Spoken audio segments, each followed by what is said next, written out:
What is up, gamers? I come bearing the most grave news that I could. I did not want to make this video, but unfortunately, here we are. Now, if anyone's new to the channel, it should be known that I am a Persephone connoisseur. I am a self-proclaimed Persephone main. And while it has been known since the beginning of the season that she would be reworked, the time has come. Persephone will be getting reworked in update 8.5. After reading it through, after finding out on Twitter that it happened and then reading through it, it does not seem very promising, to say the least. I, for one, am opposed to her getting reworked for different reasons I'll get into, but I just don't think this rework will be very successful. So, we'll jump right in, read this developer update. Again, this is very early. There's no numbers, nothing for me to really compare to. If you watch the update show, we will be able to see some actual numbers and actual gameplay, which could explain some things better. But this is very early for a reason. We're making this video late at night. Here we are. We're just going to jump right in. So, why is Persephone getting reworked? First, popularity. Her conquest pick rate is very low, but that's because she has a very high ban rate. Her non-conquest and regular casual conquest popularity is very low. In regular conquest, she is one of the least popular gods. Balance-wise, to contrast that, her win rate is really bad, as is the bottom 3 for win rate in regular casual conquest. Pretty bad. And this does conflict with the community perception. Most people will tell you that she's like the most OP god of all time. She's so strong. If you can play her right, you're just unkillable. So we have a very clear, different perception going on. She's very unpopular, very bad win rate rise, but everyone thinks she's the most OP thing to ever happen. And if you ever watch SPL or see any stats, it's not like she has this extremely high ban rate or win rate neither. It's still below average. So they've decided to rework her. Again, I don't necessarily agree with it. But I do see why. There's a very different contrast to how she truly performs from a stat-based perspective and how people view her, which is very hard to balance around. If you buff her, then it's like, oh, why are you buffing the strongest god in the game? And if you nerf her, you're just making her stats even worse. So, it's very hard to balance around. I do think it is very unfortunate that she has to be nerfed and reworked pretty much solely based out of perception. But here we are. And now here comes the day of reckoning. We will read her rework.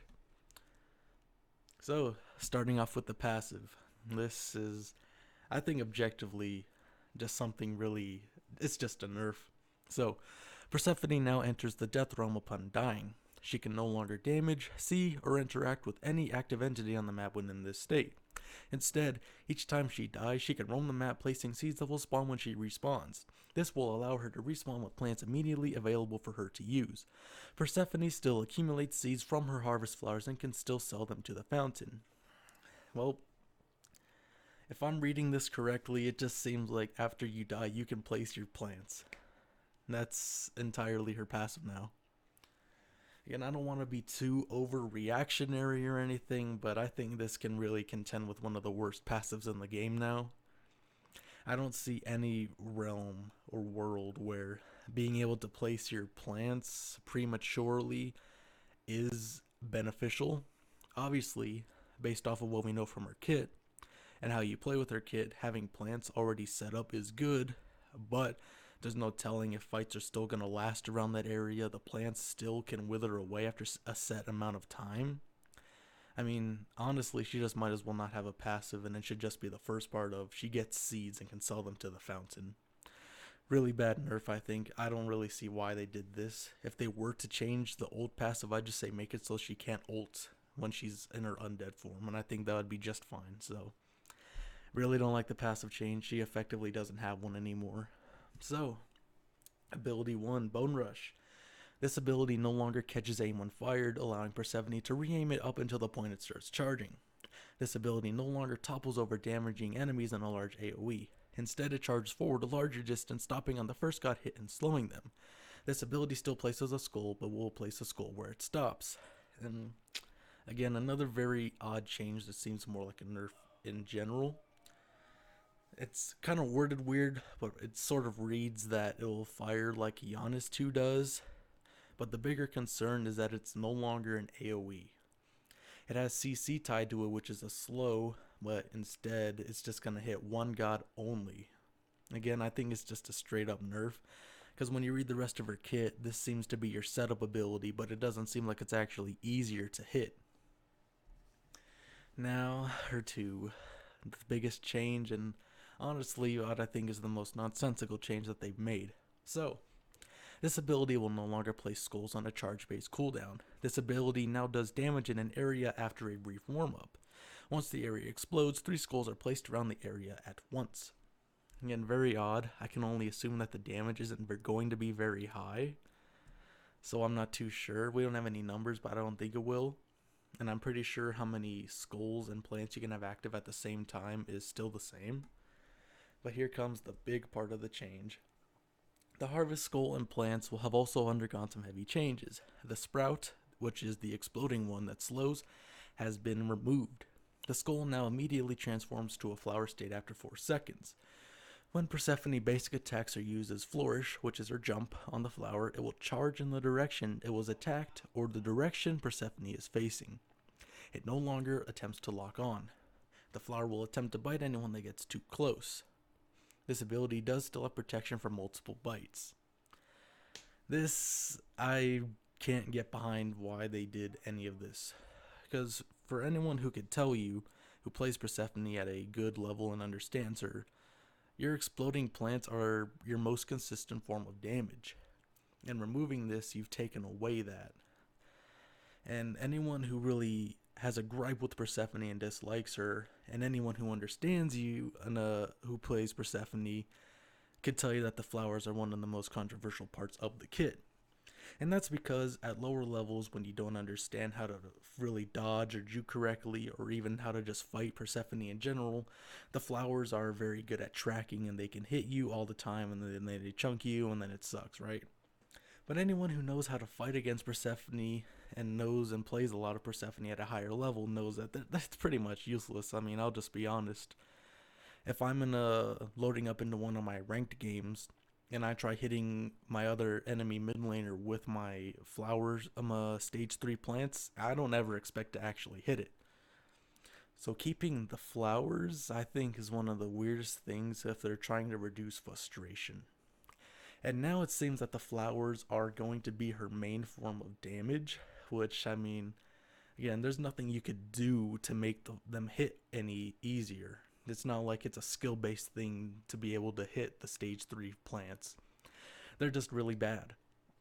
And it seems like how it charges in a direction it was attacked or the direction she's facing, it seems like it's even easier to dodge them. So, I mean, her most consistent form of damage went to one of the least confirmable damages without CC. So, can't say too much is good gonna come out of that. So, ability 3, her jump.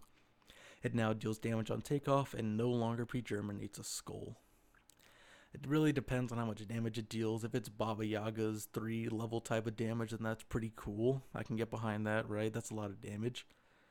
But if not, and it's just a little tiny bit of damage, then, well, I mean, you've, again, really taken away a lot of her damage output.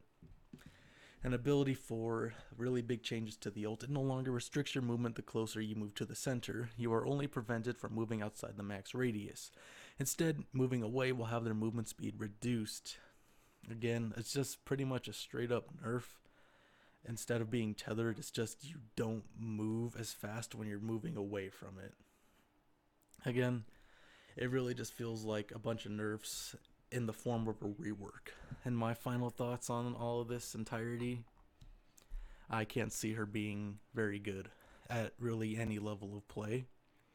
Again, this is before any numbers or actual gameplay has been put out, but just reading how everything is, it seems like you will have to hit people with your 1, which will slow, but also isn't very easy to hit from how it reads, and is only single target now. So you can confirm damage from your 2, which is already a really lackluster ability if anyone knows anything about playing against Persephone.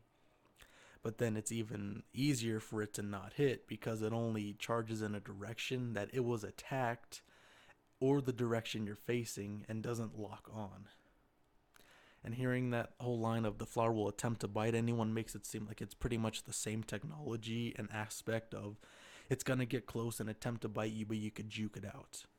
So, again, anyone who really plays against Persephone at a high level, like this, it's very easy to dodge, and now it's even easier to dodge. And the main gripe isn't so much of that, it's that there's no stage 2 plan. That's consistent damage that slows, but you no longer have that. And after reading everything, I really don't see her being better than B tier.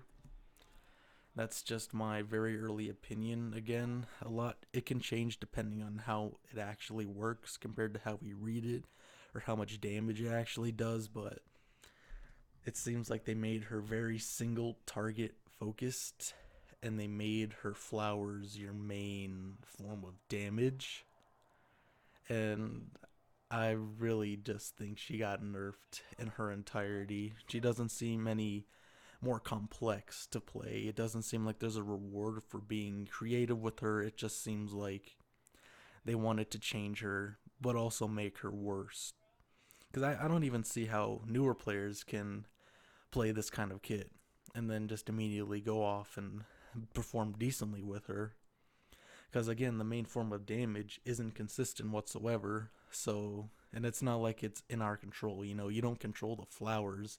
They just sort of go in a direction now and then potentially hit someone who doesn't juke it out. So, yes, unfortunately. Again, I don't really have high hopes, but we'll have to see. Hopefully, it ends up being better. Or maybe, it can actually be a really good change. Because I'd love to still be a Persephone main and upload Persephone content onto the channel, but until then, and until I can actually play her, I do not have very high hopes. I will max her out at being a potentially B tier character at her highest on a hypothetical all encasing tier list at all ranks. Not very good, very, how would you say, inconsistent and lackluster. So, unfortunate, but here we are, boys.